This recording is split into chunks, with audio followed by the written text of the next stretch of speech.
In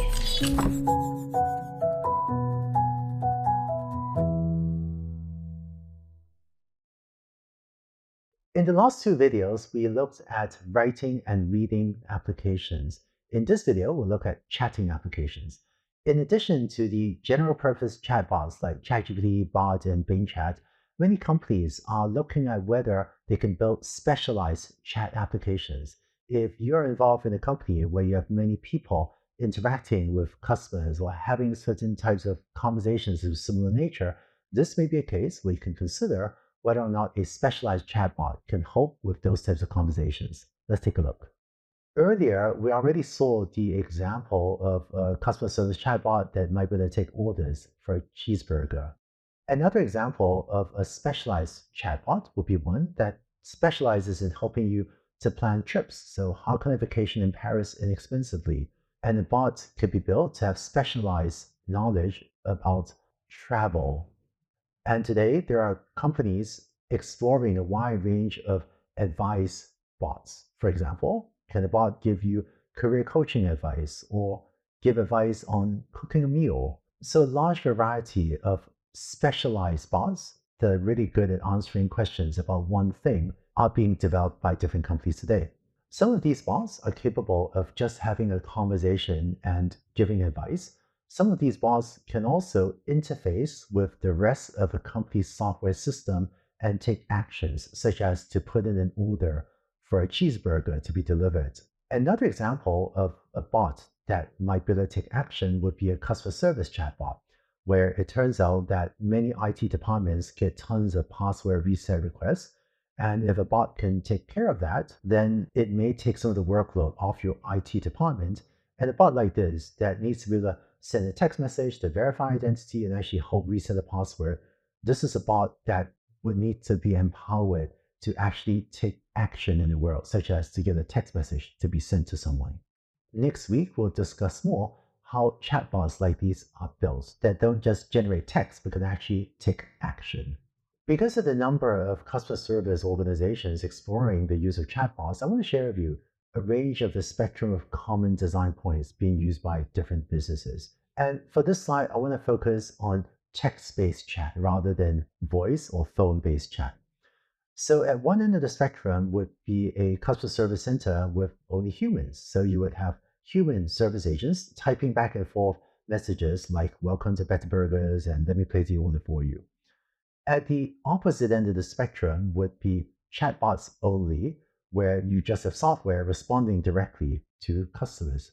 But between these two ends of the spectrum of humans typing at the keyboard or chatbots only, there are a couple common design points. One common design point would be to have bots support humans, in which a bot will generate a suggested message for a human, but the human service agent will read over the message and either approve it if it looks good or have a chance to edit the message before it is actually sent back to the customer.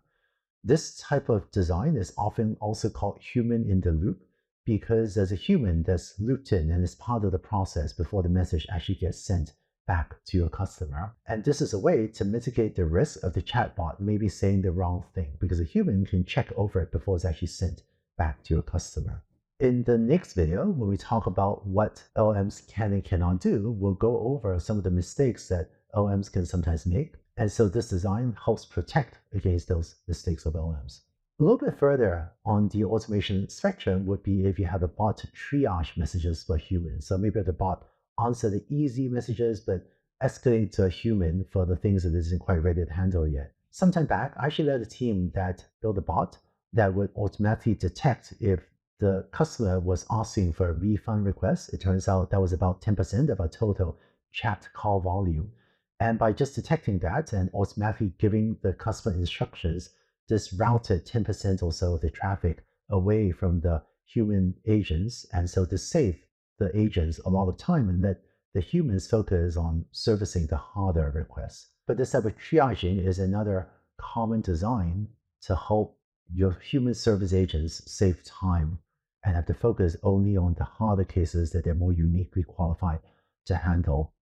In many customer service centers, a single human may be simultaneously having chat conversations with 4 or 8, or in some extreme cases, maybe even 16 customers at the same time. And with bots supporting the humans, it becomes easier for a human to manage a larger number of parallel conversations. Given that bots sometimes say the wrong thing, I want to share with you what building and deploying a bot often feels like in companies that want to do this in a safe way.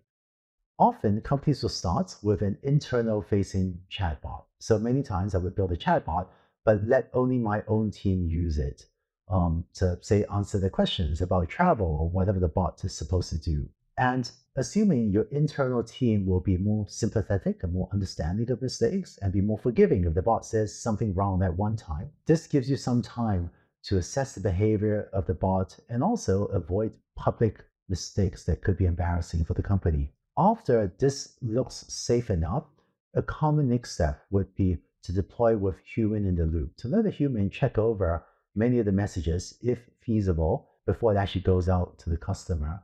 And after doing this for a while, if it looks like the bot's messages are generally safe to send to customers, then you might allow the bot to communicate directly with customers. Of course, the details of every business differs, and for some applications, it may not be practical to have humans check over every message because of the sheer volume of traffic.